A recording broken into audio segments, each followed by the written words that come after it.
Assalamualaikum warahmatullahi wabarakatuh. Perkenalkan kami dari kelompok 4. Pada kali ini akan menjelaskan tugas IMK kami yang berjudul Farmien, yaitu adalah aplikasi pemandu bercocok tanam. Anggota kami terdiri dari Alfian, Danu, Rich, Rizal, dan saya sendiri Hanif. Oke, untuk langkah pertama adalah memahami pengguna. Masalah-masalah dalam memahami pengguna adalah yang pertama, beberapa orang itu dia mengalami kesulitan dalam memulai bercocok tanam di rumah karena tidak pernah mencoba sebelumnya. Dan untuk kedua itu dia bisa jadi kurangnya pengetahuan tentang identifikasi permasalahan atau penyakit yang ada pada tanaman. Untuk ketiga adalah kurangnya pengetahuan tentang cara penanggulangan permasalahan atau penyakit yang ada pada tanaman. Dan yang terakhir adalah banyak orang yang bercocok tanam di rumah yang membutuhkan teman untuk berdiskusi seputar bercocok tanam. Selanjutnya untuk tujuan itu adalah membantu orang yang baru mencoba bercocok tanam melakukan kegiatan bercocok tanam dengan baik dan benar, membantu pemilik tanaman mengetahui permasalahan yang terjadi pada tanamannya dan mendapatkan solusi yang dibutuhkan dengan cepat dan tepat. Dan selanjutnya memberikan wadah untuk berdiskusi dengan mudah dengan orang lain yang sama-sama melakukan kegiatan bercocok tanam di rumah. Nah, ini selanjutnya user persona. Ini untuk tiap usernya, dan step 2 adalah memahami fungsi bisnis. Fungsi dan proses bisnis itu pertama-tama ada registrasi akun, yang kedua login, yang ketiga onboarding screen, dan berikutnya yang terakhir adalah beranda. Selanjutnya, setelah dari beranda itu pengguna dapat mencari tanaman yang ingin ditanam, dapat melihat jadwal menanam dan progres dari tanaman, dapat melakukan scanning untuk melihat kondisi tanaman, dapat berinteraksi dengan pengguna lain di forum, dan dapat menyimpan hasil scanning tanaman. Untuk mental model sendiri terlihat seperti berikut. Nah, ini untuk HT-nya seperti berikut juga. Next. Nah, untuk step 3 adalah memahami prinsip desain UI. Logo kami buat seperti ini, Farmien, dan warnanya menggunakan warna yang terdiri dari warna-warna ini. Dan untuk font kami menggunakan SF Pro Text, tipe heading dan body. Untuk step 4 dan 5 tentang struktur menu, navigasi, dan tipe window dari aplikasi kami. Next.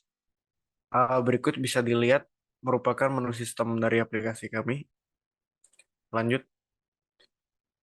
Dan ini adalah navigasi bottom bar dan top tab menu dari aplikasi kami. Next. Terus yang di slide ini itu merupakan mockup dari aplikasi yang telah kami buat. Jadi kurang lebihnya seperti inilah nanti. Next. Lalu untuk step 6 dan 7 itu tentang perangkat interaksi dan screen based control. Lanjut. Nah, untuk tahap sekarang ini kami menggunakan platform Android Mobile. Untuk perangkat inputnya ini, kami memilih menggunakan touchscreen sebagai alat input utama yang memiliki fungsi untuk memilih program yang ingin dieksekusi pada aplikasi. Untuk perangkat output sendiri menggunakan dua perangkat output yaitu layar LCD dan speaker. Lanjut. Kemudian untuk Untuk step 8 dan 9 itu desain teks dan pesan serta feedback, guidance, dan assistance. Nah, justifikasi perubahan UI berdasarkan step 8 dan 9. Pada aplikasi ini kami menambahkan alert dan error message pada beberapa desain UI. Berikut adalah desain dari alert dan error message pada UI kami. Selanjutnya adalah step 10, 11, 12, yaitu internasionalisasi dan aksesibilitas serta desain grafik, icon, image, dan warna. Internationalization, yaitu untuk kedepannya kami berencana untuk menyediakan aplikasi dengan versi bahasa Inggris. Untuk localization, untuk bahasa utama saat ini kami fokuskan adalah bahasa Indonesia. Hal ini dikarenakan target pengguna kami adalah masyarakat Indonesia. Untuk aksesnya, yaitu dalam aspek accessibility, kami menerapkan visual disability. kami menggunakan background yang terang, sedangkan untuk komponen dan kartnya berwarna serta bervariasi agar terlihat kontras. Dan ini untuk penerapan penggunaan icon dalam aplikasi. Dan selanjutnya ini penerapan penggunaan grafik dalam aplikasi Fermion kami. Yang selanjutnya adalah step 13, yaitu pengorganisasian dan penyusunan layout. Yang pertama ada informational hierarchy. Dalam aplikasi Fermion, kami menerapkan susunan atau informational hierarchy yang sesuai seperti berikut. Kami menggunakan grid system dengan tujuan untuk menyusun layout dan konten agar lebih rapi dan terstruktur. Step 14, pengujian. Kami merancang task atau skenario untuk pengujian seperti memulai menanam tanaman, scan tanaman, bertanya di forum diskusi, dan menyelesaikan task tanaman pada hari tertentu. Lalu untuk partisipan pengujian terdapat 5 partisipan dengan kriteria, nama, dan umur serta profesi sebagai berikut. Saya akan melanjutkan untuk menjelaskan prototipe dari aplikasi Fermion. Yang pertama itu adalah splash screen seperti berikut. Lalu akan dihadapkan pada 3 buah onboarding yang menggambarkan fitur dari Fermion. Ini onboarding yang pertama, lalu klik lanjut ada onboarding yang kedua, lalu klik lanjut ada onboarding yang ketiga.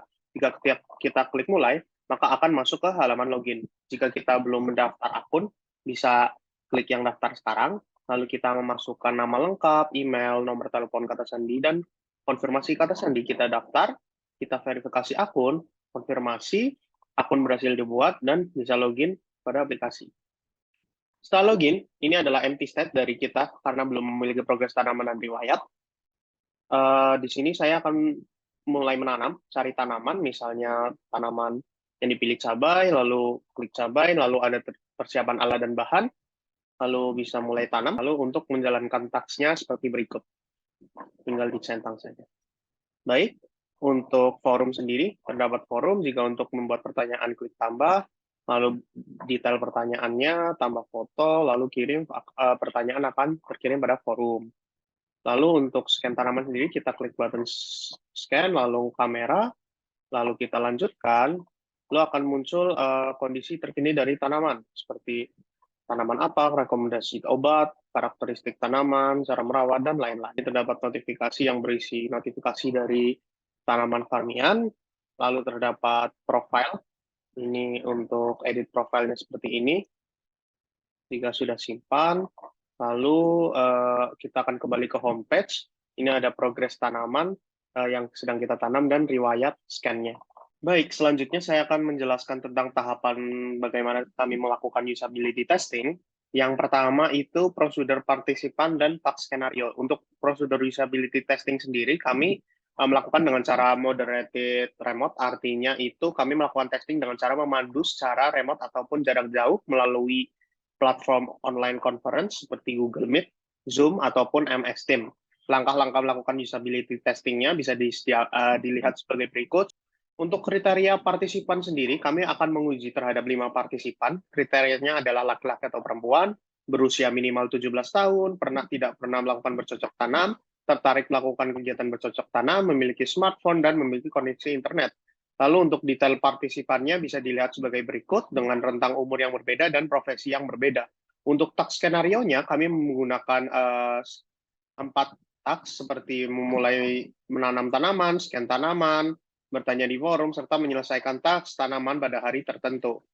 Lalu untuk testing summary-nya sendiri, kami menggunakan 3 status, warna hijau untuk berhasil, warna kuning itu berhasil tetapi terkendala, sedangkan warna merah itu gagal. Untuk detail dari hasil testingnya itu sebagai berikut. Untuk partisipan 1 itu terdapat task yang kedua itu sukses tapi sedikit terkendala. Untuk partisipan kedua itu sukses semua, partisipan ketiga sukses semua, lalu untuk partisipan keempat juga sukses semua, partisipan kelima juga terdapat kendala pada task ketiga. Lalu untuk key point summary-nya bisa dilihat sebagai berikut antara partisipan 1 sampai 5. Selanjutnya untuk task level severity-nya kami melakukan iterasi seperti melakukan hasil pada scan tanaman, kami mengubahnya seperti ini. Lalu untuk forum seperti ini, dikarenakan feedback yang kami terima setelah melakukan usability testing. Mungkin sekian dari saya. Wassalamualaikum warahmatullahi wabarakatuh.